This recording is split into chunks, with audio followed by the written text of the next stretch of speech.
बुद्ध चरित्र भाग 3 बुद्धत्व प्राप्ति। अडाग मुनि से दर्शन चर्चा। राजगृह से निकलकर भिक्षु सिद्धार्थ अडाग मुनि के आश्रम पहुंचे। उनके प्रवेश करते ही आश्रम उनके तेज से दीप्त हो उठा। अडाग मुनि ने आगे बढ़कर उनका स्वागत किया। वे कुमार के गृह त्याग के बारे में पहले से ही जानते थे। एक दूसरे का अभिवादन करने के पश्चात दोनों ने आसन ग्रहण किया। अडाग मुनि ने राजकुमार को निहारा और स्नेह भरी वाणी से में बोला, हे कुमार, आप बड़े ज्ञानी और धैर्यवान हैं, तभी तो इस युवावस्था में आपने परिजनों से भी स्नेह बंधन तोड़कर घर का त्याग कर आए हैं।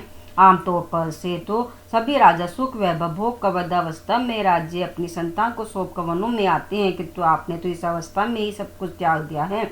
आप अवश्य ही दृढ़ निश्चयी हैं। वैसे तो शिष्य की परख करने के पश्चात सही समय पर ही उसी शास्त्रों का ज्ञान दिया जाता है, किंतु आपके दृढ़ संकल्प और गंभीरता को देखते हुए मैं बिना परीक्षा लिए ही आपको शिष्य स्वीकार करके ज्ञान दूंगा। मुनि की बातें सुनकर कुमार प्रसन्न हुए और कृतज्ञता प्रकट करते हुए बोले, हे ऋषिवर, आपकी कृपा पाकर मैं धन्य हो गया। मैं जानता हूँ कि आप ही मुझे अज्ञान से ज्ञान की ओर ले जाने वाले पथ प्रदर्शक है। मैं मोक्ष प्राप्ति का मार्ग जानने के लिए आपके पास आया हूँ। आप कृपया मुझे बताइए कि वृद्धावस्था रोग व मृत्यु से कैसे मुक्ति पाई जा सकती है। अडाग मुनि ने सिद्धार्थ को समझाते हुए बोले, हे श्रेष्ठ, ये संसार जीवन मृत्यु के चक्र के रूप में चलता रहता है। जो जन्म लेता है उसकी मृत्यु होती है और वह पुनः जन्म लेता है और मरता है।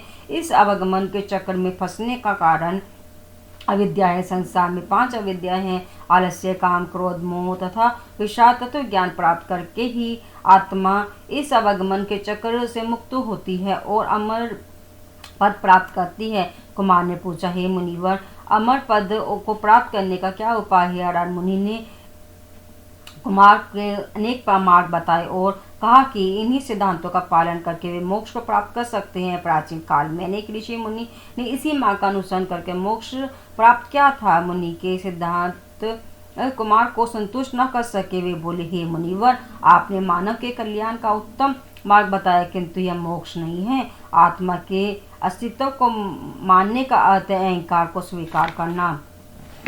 मुझे आपके सिद्धांत स्वीकार नहीं है। उन्हें लगा कि मुनि का बताया धर्म अधूरा है, अतः कुमार आश्रम छोड़कर अपने लक्ष्य की खोज में आगे चल पड़े। चलते चलते वे उधर ऋषि के आश्रम में पहुंचे। वहां भी उन्होंने तत्व ज्ञान और परम पद के बारे में चर्चा की। आत्मा के संबंध में उधर ऋषि के विचार कुमार को संतुष्ट न कर सके और वे वहां से चलकर नगरी नामक राजश्री के आश्रम में पहुंचे। वहां भी उनके मन को शांति न मिली। इस प्रकार एक स्थान से दूसरे स्थान तक घूमते घूमते कुमार के मन में किसी एकांत स्थान में रहने की इच्छा हुई। वे ओरवेलू प्रांत के सेना नामक गांव में जा पहुंचे। वहां पास ही घना वन था और जना नदी बहती थी। कुमार ने वहीं डेरा डाल लिया। वह कुमार की भेंट 5 भिक्षुकों से हुई जो वहां पर तपस्या में लीन थे। अपनी इंद्रियों को वश में करके वे कठोर तप कर रहे थे। कुमार उनके आत्म संयम से प्रभावित हुए। उन भिक्षुकों ने प्राणायाम द्वारा अपने चित्त को वश में कर लिया था। सिद्धार्थ को अपने लक्ष्य की प्राप्ति के लिए यह मार्ग अपनाना ठीक लगा और वे भी भोजन त्याग कर कठोर तपस्या करने लगे। उन्होंने व्रत और उपवास किए। भोजन के नाम पर वे कभी एक बेर, कभी एक चावल तथा तिल खा लेते थे। देह वर्षों तक इस कठोर तपस्या के परिणाम स्वरूप उनका शरीर मात्र हड्डियों का ढांचा रह गया था, किंतु मुख पर तेज बढ़ता जाता था। कुछ समय बाद बोधिसत्व कुमार को आभास हुआ कि इस कठोर तपस्या से मोक्ष की प्राप्ति नहीं हो सकती। शरीर को व्यर्थ कष्ट देकर दुर्बल शरीर से ना तो धर्म की प्राप्ति होती है न ज्ञान की। उन्होंने सोचा कि भूख प्यास से व्याकुल तथा थके हुए मन में से मोक्ष कैसे प्राप्त हो सकता है। उसके लिए मानसिक बल की आवश्यकता होती है, जो एक स्वस्थ शरीर में ही हो सकता है। अतः वे पूर्ण आहार लेकर शरीर को स्वस्थ और बलशाली बनाने के बारे में सोचने लगे। स्वस्थ, प्रसन्न और स्थिर एकाग्र मन से ही ध्यान योग साधना की जा सकती है, जिसके सिद्ध होने पर अमर पद की प्राप्ति होती है। इस प्रकार वे निष्कर्ष पर पहुँचे कि मुक्ति प्राप्त करने के लिए भोजन करना आवश्यक है। कठोर तप के कारण कुमार बोधिसत्व इतने दुर्बल और क्षीण हो गए थे कि निर्जना नदी में स्नान करने के पश्चात उनसे उठा ही नहीं गया। बड़ी कठिनाई से नदी तट के वृक्षों की शाखाओं का सहारा लेकर वे नदी से बाहर निकले। उसी समय पास के गांव में रहने वाले गोपा राज्य की पुत्री नंदबाला सुजाता वहां से गुजर रही थी। नीले वस्त्र धारण किए उस गोरी सुंदरी युवती के हाथ में खीर से भरा कटोरा था। कुमार की दशा देखकर उसने खीर का कटोरा उन्हें दे दिया। कुमार ने कृतज्ञता से युवती की ओर देखा और खीर का सेवन किया। उनके शरीर में कुछ शक्ति का संचार हुआ। उन्हें लगा कि अब वे बोधि प्राप्त कर सकेंगे। कुमार के साथ रह रहे 5 तपस्वियों ने जब कुमार को एक सुंदरी युवती के हाथों से खीर खाते देखा तो उन्हें लगा कि कुमार धर्म के मार्ग से विचलित हो गए हैं। वे 5 कुमार को छोड़कर चले गए। उनके चले जाने के बाद बुद्धिस्ट कुमार ने मन में दृढ़ निश्चय किया कि वे अब बोधि प्राप्त करके ही रहेंगे। उन्हें एक विशाल अश्वत्थ पीपल वृक्ष दिखाई दिया। वे उसी वृक्ष के नीचे भूमि पर आसन लगाकर बैठ गए। वे ध्यानमग्न हो गए। काल नामक एक सर्प को पूर्वाभास हुआ कि कुमार अवश्य बोधि प्राप्त करेंगे। तभी वह वहां प्रकट हुआ और सिद्धार्थ की स्तुति करने लगा। वह बोला, हे मुनिवर, सूर्य के समान आपके तेज से यह समस्त धरती प्रकाशित हो रही है। आप अवश्य ही अपना लक्ष्य प्राप्त करेंगे।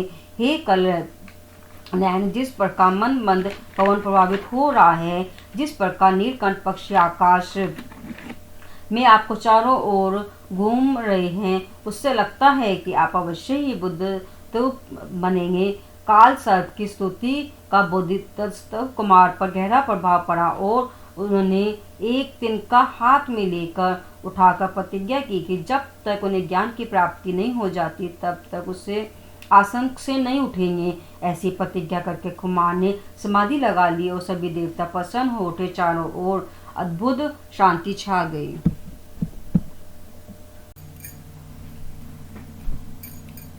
कामदेव की पराजय। कुमार की मोक्ष प्राप्ति की प्रतिज्ञा से जहाँ देवतागण और संसार प्रसन्न हो रहा था, वहीं काम का देवता माँ, जिसे कामदेव चित्रायुध और पुष्कर के नाम से भी जाना जाता था, भयभीत हो उठा। उसे भय हो गया कि यदि कुमार ने बुद्धत्व प्राप्त कर लिया और संसार को मोक्ष का मार्ग दिखा दिया तो उसका प्रभुत्व समाप्त हो जाएगा, उसका राज्य सुना हो जाएगा। अतः उसने कुमार का वध भंग करने का निश्चय किया। कुमार के 3 पुत्र थे, विभंश, आश और दर्प तथा अरिति प्रीति तथा तृष्णा नामक 3 पुत्रियां थी। मार ने अपने पुत्र और पुत्रियों को बुलाकर समाधि में लीन कुमार पर आक्रमण करने की योजना बनाई और वे धनुष बाण लेकर पीपल के वृक्ष के पास पहुंच गए। ये मां ने बोधिसत्व कुमार को चेतावनी देते हुए कहा कि तुम कृष एवं तृष्ण वर्ण हो, मृत्यु तुम्हारे पास है, जीवन का कुछ हिस्सा बाकी है, तुम जियो, जीना उत्तम है। जियोगे तो पुण्य कर्म करोगे, यज्ञ होम करके पुण्यों का संग्रह करो। क्षत्रिय हो, क्षत्रिय धर्म का आचरण करो। निर्वाण का मार्ग अत्यंत कठिन एवं दुर्गम है। यह निर्वाण का योग किस लिए चाहिए? निर्वाण का संकल्प छोड़ दो, नहीं तो मैं तुम्हें अपना बाण छोड़ दूंगा। मार की लड़कार का सिद्धार्थ पर कोई असर नहीं हुआ तो वे उसने अपना बाण चला दिया। उसने अपनी पुत्र पुत्रियों को भी कुमार को विमोहित और भ्रमित करने के लिए आगे भेजा। सिद्धार्थ फिर भी विचलित न हुआ तो माँ चिंता में पड़ गया। वह सोचने लगा कि मेरे बाण से शिवजी तक क्षण भर में विचलित हो गए थे, फिर इस मुनि पर मेरा बाण कैसे विफल हो गया। चिंतित माँ ने अपनी सेना का स्मरण किया और तत्काल विचित्र और भयंकर आकृतियों वाले जीवों की सेना ने सिद्धार्थ को घेर लिया। विभिन्न प्रकार के शस्त्र धारण किए हुए मार की सेना शाक्य कुमार को डराने लगी। एक को शाक्य मुनि और दूसरी ओर मार उसकी सेना युद्ध के कारण विषय जल उठी, पृथ्वी डोलने लगी, तूफान आ गया और चारों ओर अहंकार छा गया। शाक्य मुनि निर्जन स्थिर चित्त तपस्या में लीन रहे। मारो उसकी सेना का कोई भी क्रियाकलाप उन्हें उत्तेजित न कर पाया। मां निराश हो गया। उसकी सेना द्वारा किए गए सभी प्रहार निष्फल हो रहे थे। मार के वार से सारा संसार भयभीत हो उठा, किंतु सिद्धार्थ तनिक भी विचलित न हुए। तभी अचानक आकाश में एक जीव प्रकट हुआ। उसने मार को समझाया, तुम व्यर्थ प्रयास कर अपनी शक्ति नष्ट कर रहे हो। अग्नि, जलवायु पृथ्वी अपने गुण धर्म छोड़ सकते हैं, पर यह मुनि अपने निश्चय से नहीं डिगेंगे। तुम क्यों इनके मार्ग में रोड़ा टका रहे हो? ये तो संसार भर के प्राणियों के शारीरिक और मानसिक रोगों का उपचार करने के लिए पर्याप्त है। यह मुनि क्षमा, धैर्य, चरित्र, बुद्धि और धर्म का मूर्त रूप है। तुम इन्हें अपने स्थान से क्यों विचलित करना चाहते हो? ज्ञान बुद्धि प्राप्ति के लिए इनके पूर्व जन्म के कर्मों की सिद्धि का समय आ गया है। यह स्थान जहाँ इन्होंने समाधि लगा रखी है पवित्र है तथा प्राचीन काल से ही मुनियों की साधना स्थली रही है। अतः यह इस महामुनि की समाधि के वेग को सहन करने के लिए उपयुक्त है। तुम व्यर्थ प्रयास करना छोड़ो और यहाँ से जाओ।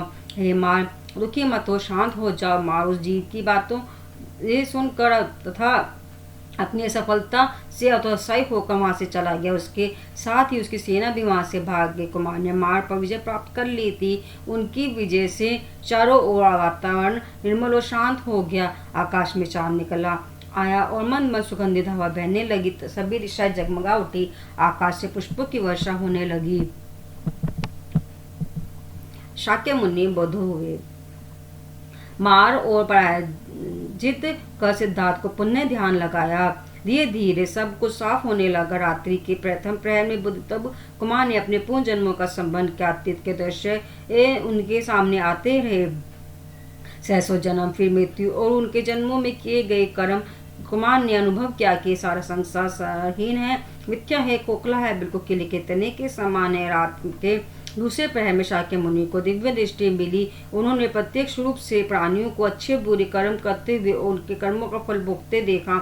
उन्होंने देखा कि किस प्रकार कर्मों का फल भोगने को प्राणी जन्म लेता है, दुख भोग पाता है और मृत्यु को प्राप्त होता है। अतः पुण्य कर्मों का फल भोगने को विभिन्न योनियों में जन्म लेता है। इस प्रकार कर्म बंधनों से बंधा प्राणी पीड़ा भोगता रहता है। कुछ प्राणी पुण्य कर्मों के प्रभाव से स्वर्ग जाते हैं, किंतु फिर काम में से ग्रस्त हो स्वर्ग से नीचे गिर जाते हैं। इस प्रकार जरा, रोग, जन्म व मृत्यु के कारणों को उन्होंने जान लिया। उन्होंने समझ लिया कि समस्त वेदनाओं और दुखों का कारण इच्छा है, तृष्णा है, जो इंद्रिय वस्तुओं और मन के संयोग से पैदा होती है। तृष्णा से छुटकारा पाकर ही मनुष्य दुखों से छुटकारा पा सकता है। अज्ञान का नाश होने पर ही परम पद का मार्ग दिखाई देता है। रात्रि का चौथा पहर था।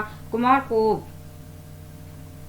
आभास हुआ कि उन्हें परम पद अर्थात मोक्ष प्राप्त करने का मार्ग का ज्ञान हो गया है। जिस समय सारा संसार सो रहा था, रात्रि के उन शांत क्षणों में शाक्य मुनि को तत्वबोध हुआ और वे सर्वस्थ बुद्ध हो गए। अर्थात अब तक कुमार गौतम बुद्ध स्थिर थे, अब वे गौतम बुद्ध हो गए। उनके बुद्ध होते ही आकाश में दुंदुभी बजने लगे। ऋषि मुनि और देवता प्रसन्न हो उनकी स्तुति करने लगे। आकाश से पुष्प वर्षा होने लगी। वर्षा की फुहारें धरती पर पड़ने लगी। समस्त दिशा निर्मल प्रकाश से जगमगा उठी। तब बोध होने के बाद गौतम बुद्ध उसी बुद्धि वृक्ष के नीचे 7 दिन तक बैठे विमुक्त सुख का आस्वादन करते हुए। तभी उन्हें याद आया कि उन्होंने संसार के मोक्ष का मार्ग दिखाने की प्रतिज्ञा की थी। तो देवताओं ने भी उनके सामने आकर प्रार्थना की कि वे ज्ञान का मार्ग दिखाकर दुखी संसार का उद्धार करें। महात्मा बुद्ध ने उनकी प्रार्थना स्वीकार की और हाथ में भिक्षा पात्र ले लिया। उसी समय 2 व्यापारी वहां से गुजरे। उन्होंने गौतम बुद्ध के पास जाकर चावल और मधु उन्हें भिक्षा में दिए। यह बुद्धत्व प्राप्ति के पश्चात उनकी मिली पहली भिक्षा थी, जिससे उन्होंने उपवास समाप्त किया। गौतम बुद्ध को अपने गुरु हरान मुनि व अद्रक की याद आई, किंतु वे अभी संसार में जीवित न थे। तब उन्होंने उपदेश देने के लिए उन 5 भिक्षुकों को याद किया जो उन्हें धर्मच्युत मानकर छोड़कर चले गए थे। अतः उन्होंने वाराणसी जाने का निर्णय लिया। एक बार बोधि वृक्ष को प्रेम से निहार कर वे काशी की ओर चल पड़े। ये था गौतम बुद्ध के संक्षिप्त परिचय का भाग 3, बुद्धत्व प्राप्ति।